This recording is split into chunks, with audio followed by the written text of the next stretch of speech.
राम राम मंडळी, प्रत्येकजण सांगतो आपल्या मनातली व्यथा. या तुम्हाला धावतो किल्ले मच्छिंद्रगडाच्या मोहिमेचा पार्ट 4. प्रत्येक भक्त विझून देत नाही दिव्यातली वात. आपल्याला खंबीरपणे दिलेली की मच्छिंद्रनाथांनी साथ.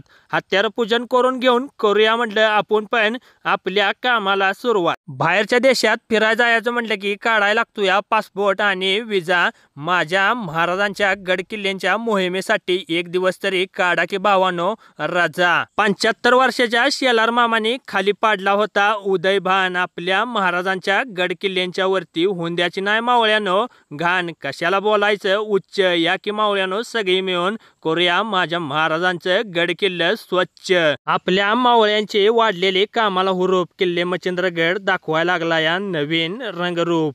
प्रत्येक रविवारी किल्ले मच्छिंद्रगडावर नवीन नवीन काहीतरी गावतंय. आज ही नवीन वाट गावली. ह्या वाटेवरून पहिल्या दुश्मनांच्या अंगावर उकळतं तेल वतत होतीत भावानो. मग काय ही सगळं आवरून इकडं तिकडं करून आम्ही निघालेलो की घरला. खरंच करत नाही चेष्टा. आम्ही नरसिंगपुरात ह्या मामांच्या हॉटेलवर करून घेतलेला की भावानो नाश्ता. मग काय इकडं तिकडं करून आम्ही निघालेलो की भावानो घरला. व्हिडिओ आवडला असेल तर लाईक फॉलो शेअर करा की भावानो आपल्या भावाला.